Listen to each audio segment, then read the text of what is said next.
Pues me gustaría agradecer a la SEA de entrada la posibilidad de participar en la ronda final de este premio, que, como ha dicho él, pues ya es una gran oportunidad de presentar el trabajo que he venido desarrollando en estos años. Dicho lo cual, ¿se ve la presentación ya? De acuerdo. Perfectamente, sí. Muy bien, pues vamos allá. Entonces, el presente trabajo aporta nueva información sobre el místico y filósofo Ibn Sabein, nacido en 1216 en el Valle de Ricote y fallecido en 1271 en la Meca, aunque lo cierto es que no existe consenso entre los biógrafos con respecto a estas fechas. La primera pregunta a realizarse sería entonces, ¿y por qué Ibn Sabein? ¿Qué interés puede tener el estudio de este autor? Una respuesta preliminar a esta cuestión puede ser que se trató de uno de los autores andalusíes más prolíficos en cuanto al número de obras producidas, el sexto, concretamente, tras los resultados aportados por esta investigación y de acuerdo a la información disponible en la Biblioteca de Al-Ándalus. Al mismo tiempo, su producción muestra rasgos de una originalidad notable. No en vano se trata, por ejemplo, del autor a quien se atribuye la utilización por primera vez de las palabras Wahdat al-Wujud, unidad del ser, para designar una posición doctrinal particular, es decir, como término en el ámbito de la mística. Para anotar algunos datos clave de su vida, podemos decir que el abuelo, el padre y el hermano de Ibn Sabein estaban bien posicionados socialmente como miembros de la administración almohade. La juventud de Ibn Sabein se enmarca, sin embargo, en el declive del poder almohade en Al-Ándalus, representado en Murcia por la rebelión de Ibn Hud, que a su vez sucumbió en pocos años al reino de Castilla. En rasgos generales, Ibn Sabein fue un personaje que generó fuertes reacciones a lo largo de su vida, tanto positivas como negativas. Fue bien valorado por los dirigentes de Ceuta y la Meca, así como se le atribuye la compañía de cientos de discípulos, el más conocido de los cuales es seguramente Abul Hasan al-Shustari. No obstante, encontró gran resistencia entre ciertos alfaquíes. Estos últimos encontraron en su discurso sobre la unidad absoluta, al-Wahda al-Mutlaqa, una herejía y le provocaron numerosos problemas desde su salida de Ceuta hasta su establecimiento en la Meca, un periodo de unos 7 u 8 años. A esto hay que añadir que el estilo literario de Ibn Sabein ha sido tradicionalmente juzgado como oscuro y críptico, y quizá por este motivo su obra se ha estudiado hasta ahora de una manera bastante limitada. Su trabajo más conocido es Las cuestiones sicilianas, que contiene las respuestas que supuestamente escribió a algunas de las preguntas filosóficas que el emperador Federico II envió a diversos lugares del mundo islámico. No obstante, esta fue solamente su primera obra y su tono y contenido difieren notablemente de la que se presenta en este trabajo, probablemente su última obra. Ibn Sabein fue entonces uno de los autores que en el siglo XIII desarrolló lo que se ha venido llamando el sufismo filosófico, también llamado en ocasiones sufismo intelectual o sufismo teórico, por la complejidad y polivalencia de su discurso. De manera general se suele situar a Ibn Masarra, fallecido en 931, como el primer representante en Al-Ándalus de esta tendencia dentro de la mística, y su exponente más elevado se suele situar en Ibn al-Arabi, muerto en 1240. En este contexto, Ibn Sabein sería el último representante nacido en Al-Ándalus del sufismo filosófico, dado que hasta donde llega mi conocimiento no hubo otros místicos nacidos en Al-Ándalus tras él con una producción intelectual y filosófica equiparable. Este trabajo aporta nueva información sobre Ibn Sabein desde 3 perspectivas que se desarrollan en secuencia. Es decir, cada una de las secciones contiene su propia conclusión y da pie al siguiente apartado. Las 2 primeras secciones constituyen un estado de la cuestión sobre el autor, al tratarse de una presentación global de la literatura académica escrita sobre él y de una revisión y ampliación del corpus de manuscritos que contiene obras suyas. La tercera perspectiva es la presentación de una obra hasta ahora inédita del autor titulada Darjul Fada'il wa Darajul Wasa'il, el ciclo de las virtudes y la escala de las mediaciones. Notarán un ligero cambio en la vocalización del título con respecto al anunciado previamente. Darjul Fada'il en lugar de Darajul Fada'il. Se trata de un cambio de criterio realizado tras considerar la propia inestabilidad de la vocalización en el manuscrito.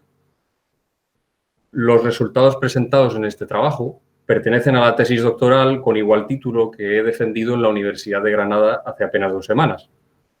En la tesis, cada una de las perspectivas aquí presentadas constituye un capítulo completo y además se incluye la edición completa y traducción de diversos pasajes de la obra que se acaba de mencionar.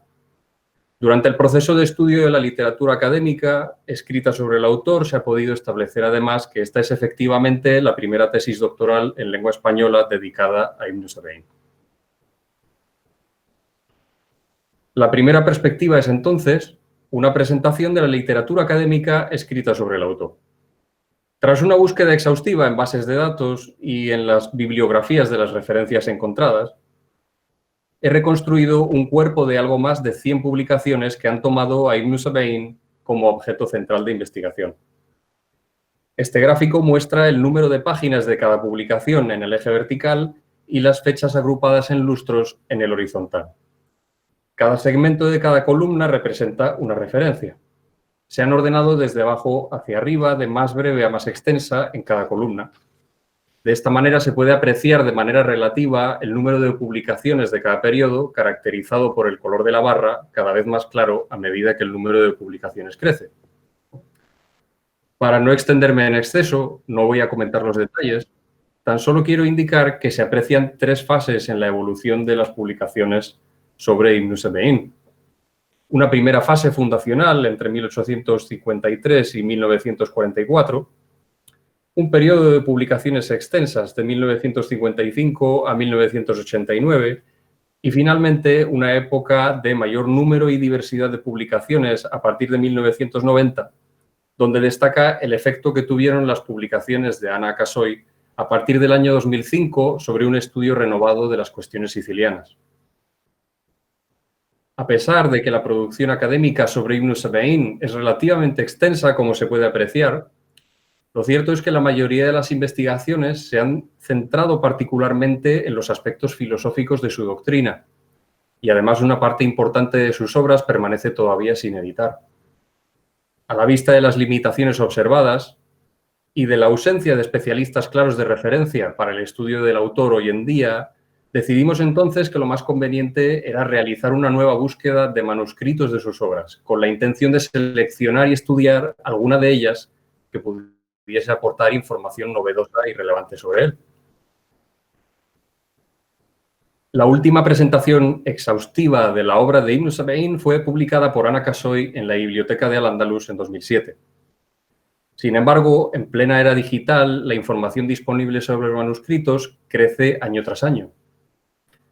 En esta diapositiva se encuentran títulos de Ibn Sabain para los cuales ofrezco actualizaciones y correcciones con respecto a la información de la Biblioteca de Al-Ándalus y el proyecto ATA, así como nuevos títulos que hasta ahora no se habían añadido al corpus del autor.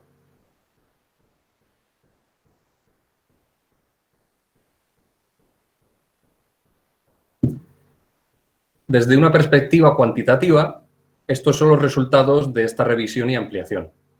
De nuevo, para no extenderme en exceso, tan solo quiero mostrar a través de esta diapositiva que el número de manuscritos localizados que contienen obras de Ibn Sabain, así como el número de obras del autor, ha crecido de manera notable a través de esta investigación.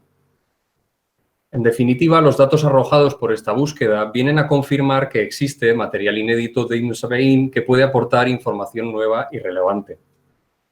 Pasaremos entonces ahora a presentar la obra seleccionada para su edición y estudio a partir del listado que se ha mostrado. Con respecto a la selección de la obra, hubo varios factores que nos llevaron a ella.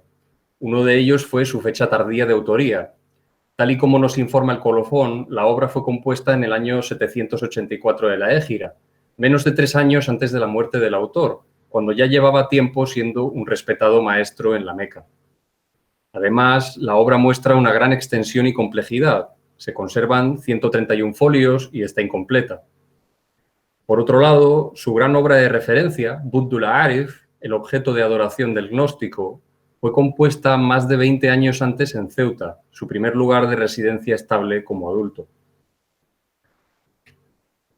La obra se estructura como un comentario de la unidad divina y de la profecía de Muhammad, los dos elementos fundamentales de la profesión de fe islámica, a partir de dos aleyas seleccionadas del Corán, una completa y la otra solo de forma parcial.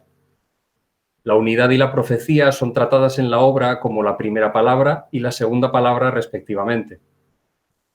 En el título se dice que la obra contiene o integra las dos palabras de las señales divinas, es de entender, así como se indica que la temática de la obra es el conocimiento del nombre supremo de Dios.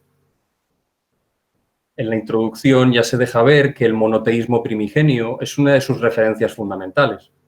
Y efectivamente las menciones de profetas y sabios preislámicos abundan, aspecto ya conocido del pensamiento y doctrinas de Ibn Sab'in. En resumen, toda la obra se considera una compilación de señales, contenidos, significados, guías, modelos o demostraciones divinas, según la riqueza de alusiones a las que se presta la palabra dalail. La obra muestra un marcado interés por cuestiones lingüísticas, tanto gramaticales como lexicográficas, que se entiende al considerar su carácter fundamentalmente hermenéutico. Tal y como se ha comentado, se trata de un comentario de dos aleyas. Este enfoque lingüístico se complementa con incursiones de tipo enciclopédico. La sección sobre confesiones y comunidades religiosas basada en la obra de Ash-Shahrastani, así como los pasajes que recopilan o comentan extractos del Corán, hadices, proverbios de distintos sabios y profetas, etc. A esto hay que añadir una abundante presencia de alusiones numerológicas o aritmosóficas a partir del sistema alfanumérico del Abjad, es decir, utilizando los valores numéricos tradicionales de las letras del alifato, cuestión que todavía ha sido escasamente estudiada en este autor. Entre las características a destacar de la obra se encuentra el único ejemplo conocido por el momento de poesía conservada en una de las obras del autor. Se puede observar cómo el poema presenta los rasgos básicos de la creencia en un solo Dios creador frente a los materialistas que consideran la naturaleza como un ente en sí mismo, así como frente a los panteístas que no distinguen entre creador y creación. Todo ello sin mencionar ningún término específicamente islámico. Cabe notar el número de versos del poema, 7, así como su rima en letra Ain, de valor 70 en el Abjad. Esta cuestión alude claramente, entre otros motivos simbólicos del 7 y el 70, al propio nombre del autor, Ibn Sab'in, que es el hijo de 70. A modo de resumen del contenido de la obra, se puede observar que Ibn Sab'in presenta la multiplicidad en el marco de la unidad y que el Corán es el fundamento escriturario de su cosmovisión. Esto se puede apreciar, por ejemplo, en la formulación completa del título, en las alusiones numerológicas que despliega, así como en el tratamiento que hace de la unidad y la profecía en el marco de referencia ontológico del ser absoluto, al-Wujud al-Mutlaq, que es su rasgo doctrinal más reconocido. De esta manera se entiende su manera de presentar la diversidad de las creencias en su sección sobre confesiones y comunidades religiosas. Efectivamente, todas ellas existen en Dios y por su causa. Es decir, cada una de ellas tendría o ha tenido una función, presumiblemente, en tanto que mediaciones de sus respectivas comunidades con el ser único, mientras que la comunidad muhammadí, al-Millah al-Muhammadiyya, en sus palabras, representaría la realización más elevada de esta mediación, en la forma del Islam como tradición unificadora del conocimiento del ser. Desde esta perspectiva se puede apreciar a Ibn Sab'in como un autor específicamente comprometido con las fuentes del Islam y coherente con los ambientes intelectuales y religiosos en los que vivió, lo que a nuestro modo de ver relativiza en gran medida las acusaciones heréticas vertidas contra él por diversos biógrafos y pensadores en épocas posteriores, como Ibn Khaldun o Ibn Taymiyyah. Para terminar, merece una mención adicional el reconocimiento que Ibn Sab'in hace de Ibn al-Arabi en esta obra, si bien de manera velada.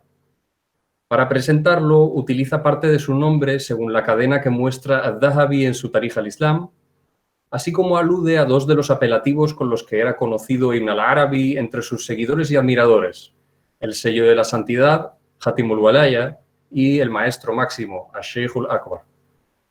Igualmente dice que se le denomina con la palabra 70, cuestión de una gran significación si tenemos en cuenta el significado, como hemos comentado, del nombre Ibn Sabein.